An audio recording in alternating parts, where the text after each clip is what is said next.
que apoya el desarrollo económico y por eso tiene uno de los niveles de inflación más bajos, pues como hay tanta insatisfacción por parte de los peruanos sobre el liderazgo político, pues no hay unos grandes actores en materia política que arrasen en las encuestas. Sin embargo, los que están liderando pues terminan siendo liderazgos desde la derecha.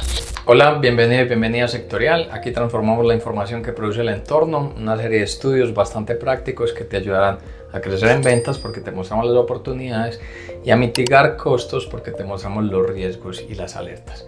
Yo soy Alejandro Escobar Correa, trabajo en la gerencia estratégica de Sectorial y en este capítulo vamos a analizar un poco algo que estamos definiendo como la primavera latinoamericana.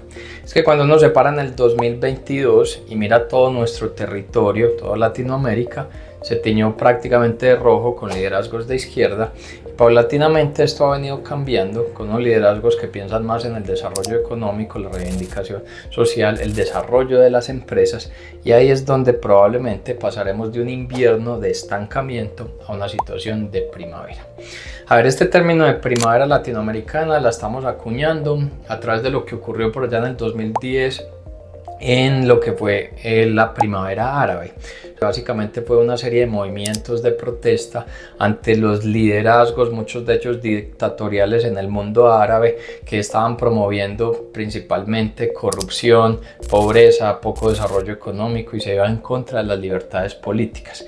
Ese volumen de protestas hizo la caída o generó cambios importantes en lo que es Túnez, Egipto, cambios en Siria, cambios en Yemen. Sin embargo, no se logró consolidar, porque esa primavera árabe solamente logró que volviera la democracia a Túnez y países como lo que era Yemen, Libia, en muchos elementos asociados a fragmentación, en Libia, en Siria, también muchos de esos problemas, e incluso en Egipto volvió el autoritarismo. Estos términos de primavera, su gran origen viene desde la primavera de los pueblos europeos por allá en 1848, donde se logró que se tumbaran las dictaduras y volviera, o más bien se establecieran las democracias. Ahora bien, el caso latinoamericano no es replicable en su totalidad, pero lo que estamos viendo es que, por ejemplo, cuando en 2022 estábamos teñidos de rojo por ese liderazgo de izquierda, solamente países como es el caso de Paraguay, Ecuador, Costa Rica, República Dominicana, Salvador, Guatemala le están apuntando al desarrollo económico en unos lineamientos mucho más desde temas de derecha.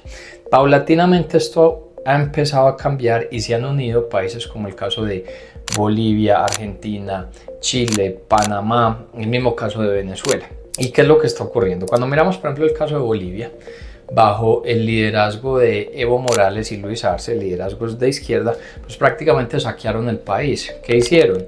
Se aprovecharon de los recursos del gas, lograron buenas exportaciones en gas, pero crearon un sistema completamente estatizado. Esa estatización limitó la inversión privada y entonces luego ya no tenían producción de gas. Empezaron a importar los hidrocarburos. Pasó de ser un país exportador a ser un país importador y inmediatamente aumentando el costo de vida para las personas. Visto eso, liquidaron todas las reservas internacionales, reservas por el orden de unos 15.000 millones de dólares, dejaron el país con 200 millones de dólares en reservas, alta volatilidad y muchos problemas en su moneda que entonces le generaban más presiones al costo de vida de las personas. Ya la inflación era del orden del 20%. Y recientemente Rodrigo Paz, en octubre del 2025, cuando fue elegido, con una política más desde la austeridad, ha logrado que el país paulatinamente vuelva a tener un superávit fiscal, que la moneda paulatinamente esté mejorando y que el crédito internacional se reactive. Cuando uno piensa, por ejemplo, en Argentina en manos de Néstor Kirchner, Cristina Fernández, liderazgos de izquierda, pues también saquearon el país. Básicamente lo que hicieron fue pasar un gasto público que era del orden del 20% del PIB, lo llevaron al 48% a través de más y más emisión de dinero. Esa emisión de dinero pues luego generaba más aumentos en el costo de vida, presiones asociadas al tema asociado a la inflación. Estamos hablando que Argentina, que por allá antes de 2003 tenía inflaciones de un dígito, pues ya por allá en el 2015 ya la inflación era de niveles del 20%, y cuando se la heredan a Javier Milei están en niveles de inflación del orden del 200%. Entra Javier Milei con de nuevo políticas de austeridad, paulatinamente vuelve a tener superávit fiscal el país, genera atracción hacia mercados internacionales, se habla de una reactivación de crédito, y esa inflación del 200% pues se estará ubicando en niveles del 30%. Venezuela saqueada, pasó de ser el país más rico de nuestra región a ser completamente saqueada por Hugo Chávez y por lo que fue Nicolás Maduro. Es que estamos hablando que en sus políticas politizaron completamente a uno de sus principales activos, que era la petrolera PDVSA. Eso hizo que de producir 3,4 millones de barriles en 1998 pasaron a, antes de la captura de Nicolás Maduro, a tener menos de 1 millón de barriles en producción. Hicieron una política que se llamaba exprópiese, y básicamente sacaron o se tomaron a empresas privadas y fincas, alrededor de unos 1000 activos, a través de ese tipo de ideas. Con ese tipo de ideas generaron que, por ejemplo, el costo de vida para el 2018 fuera, en materia de inflación, de 1.000.000%. Pues básicamente la viabilidad de vivir en Venezuela terminaba siendo nula. Si el país logra volver a la democracia, y esa democracia implica desarrollo económico, bienestar social, en lineamientos, por ejemplo el que representa María Corina Machado, probablemente estemos en la génesis de las bases de volver a ser uno de los países, el país más rico de nuestra región. Luego hemos visto unos cambios con unos liderazgos que eran más de centro izquierda, con ideas progresistas, que no se fueron radicalmente a saquear los países, pero que sí se generó una pérdida de confianza. Cuando tú miras el caso de Panamá, liderado por Cortizos, pues en el 2024 terminó perdiendo grado de inversión y los déficits fiscales se incrementaron. Con el liderazgo actual se está trabajando fuerte en reducir ese déficit fiscal para recuperar el grado de inversión y hacer crecimiento económico a través de la inversión en infraestructura.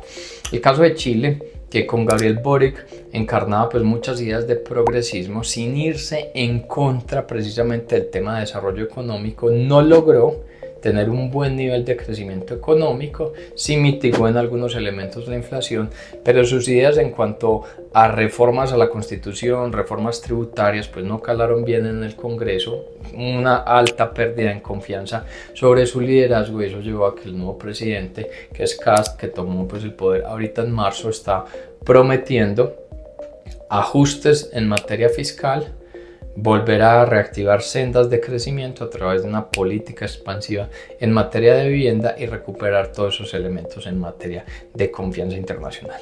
Si tú miras particularmente lo que ha pasado en nuestra región con los saqueos que ocurrieron en Bolivia, que ocurrieron en Argentina, que ocurrieron en Venezuela, es el ejemplo de cómo ideas de izquierda que son buenas en reivindicación de los derechos sociales, pues prácticamente esos líderes no terminan generando esas ideas, sino todo lo contrario, saquean el país y lo que hacen es concentrar el dinero en sus actores cercanos. ¿Qué puede pasar si esta primavera latinoamericana que nosotros estamos viendo podría llegar a consolidarse este 2026?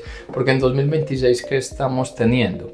O más bien, ¿qué vamos a tener? Ahorita en abril hay primera vuelta presidencial en Perú, segunda vuelta en junio, que es uno de los países más inestables políticamente de nuestra región, porque más o menos cada 2 años está cambiando de presidente, pero es uno de los países más estables económicamente porque tiene un Congreso que apoya el desarrollo económico, y por eso tiene uno de los niveles de inflación más bajos. Pues como hay tanta insatisfacción por parte de los peruanos sobre el liderazgo político, pues no hay unos grandes actores en materia política que arrasen en las encuestas. Sin embargo, los que están liderando pues terminan siendo liderazgos desde la derecha. Vamos a tener elecciones en Brasil en octubre. Lula da Silva pues le va a apostar a ser reelegido, pero tiene un reto bien importante porque tiene a los herederos del bolsonarismo en manos de Jair Bolsonaro, en cabeza de su hijo Flavio Bolsonaro, está compitiendo por la presidencia de Brasil. Tienes también a Michelle Bolsonaro, la ex primera dama, y tienes el gobernador de lo que es Sao Paulo, también liderazgos desde la derecha. Eso va a ser un reto bien importante, unos movimientos relevantes en lo que va a ser octubre. Y tienes en Colombia, primera vuelta presidencial mayo 31, segunda vuelta presidencial junio 21, donde prácticamente todos los liderazgos que se están exhibiendo son pro desarrollo económico y reivindicación de derechos sociales a partir de un buen desarrollo en materia económica, salvo lo que representa Iván Cepeda. Entonces, si esto se materializa, si esto que ha ocurrido, que viene ocurriendo desde más o menos unos 2 años, con lo que han sido las nuevas elecciones o los cambios en nuestra región, probablemente veremos una primavera latinoamericana que vuelva a ser atractivo en nuestra región, o que incluso sea muchísimo más atractivo de lo que ocurría en otros momentos. Si a ustedes les interesa todo lo que tiene que ver con movimientos del entorno que puedan afectar favorablemente o desfavorablemente su organización, para tener prevención o aprovechamiento de eso que está ocurriendo, los invito a que se mantengan conectados con www.sectorial.co, nuestras diversas redes sociales donde compartimos contenido exclusivo, y nos vemos el próximo viernes en un nuevo capítulo.